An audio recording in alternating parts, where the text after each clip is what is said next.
নমস্কার বন্ধুরা, সিম্পল লাইফে তোমাদের অন্য একটি ব্লগে স্বাগতম জানাচ্ছি। আশা করি তোমরা সবাই ভালো আছো আর আমরাও ভালো আছি। সকাল সকাল দেখো কাম কাজ করা কমপ্লিট হয়ে গেছে। তারপরে আমরা চা খেয়ে নিলাম, পিঠে দিয়ে চা খেয়ে নিলাম। তারপরে খাওয়া দাওয়া কমপ্লিট হওয়ার পরে মাছ এনেছিল, মাছ রান্না করব। বাটা মাছ ঝিঙে আলু দিয়ে ঝোল বানাবো।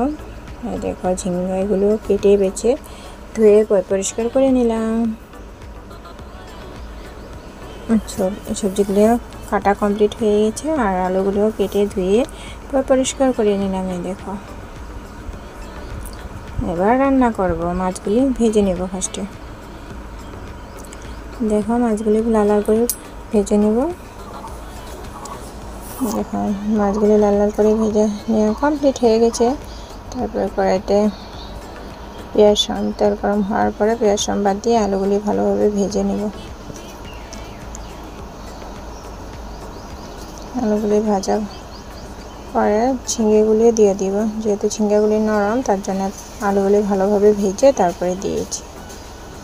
এই দেখো মাছগুলিও ভাজানো কমপ্লিট হয়ে গেছে। তারপরে সবজিটা ভালোভাবে কষায় নেব। দেখো আলু ঝিঙ্গাগুলি ভালোভাবে নুন, হলুদ, জিরার গুঁড়া, মরিচের গুঁড়া এইসব দিয়ে ভালোভাবে কষায় পরিমাণ মতন জল দিয়ে দিব।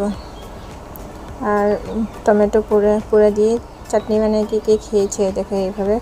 কার কার খেতে ভালো লাগে অল্প কমেন্ট করে জানাও। আমার কিন্তু এইভাবে ভালো লাগে। তারপরে দেখো মাছগুলিও দিয়ে দিচ্ছি মাছের ঝোলের মধ্যে। এবার ধন্যবাদটা ছড়িয়ে দিব, তারপরে নামাই নেব। মাছটার কালার সুন্দর হয়নি, কিন্তু খেতে কিন্তু দারুণ হয়েছিল মাছটা। তারপরে মনাকে নিয়ে স্কুলে যাব। দেখো রান্নাবান্না কমপ্লিট করার পরে মনাকে নিয়ে স্কুলে যাব। তারপরে দেখো কয়টা মালা বানিয়েছিলাম, কি সুন্দর লাগছে মালাগুলি। দেখো লাল কালার আর সাদা কালারের বানিয়েছি। এগুলি নতুন মালা। দেখো 1 ডজন বানিয়েছিলাম। মালাগুলি অনেকটাই সুন্দর লেগেছে আমার। সাদাগুলি অনেকটা বেশি ভালো লাগছে। তারপর স্কুল থেকে আসার পরে খাওয়া দাওয়া, টমেটো চাটনি, টমেটো দিয়ে শুটকির তরকারি আর ঝিঙ্গে আলু দিয়ে মাছের ঝোল। এসে দুপুরের মেনু। দুপুরে খাওয়া দাওয়া কমপ্লিট হয়ে গেল। তারপরে সন্ধ্যাবেলা চা খেয়েছি কাটা বিস্কুট দিয়ে চা খেয়েছি। ভিডিওতে ভালো লাগলে লাইক, কমেন্ট আর শেয়ার করে দিও। পরবর্তী ভিডিওতে দেখাবো অন্য একটি ব্লগের সাথে। আজকের জন্য টাটা। ভালো থাকো, সুস্থ থাকো, টাটা।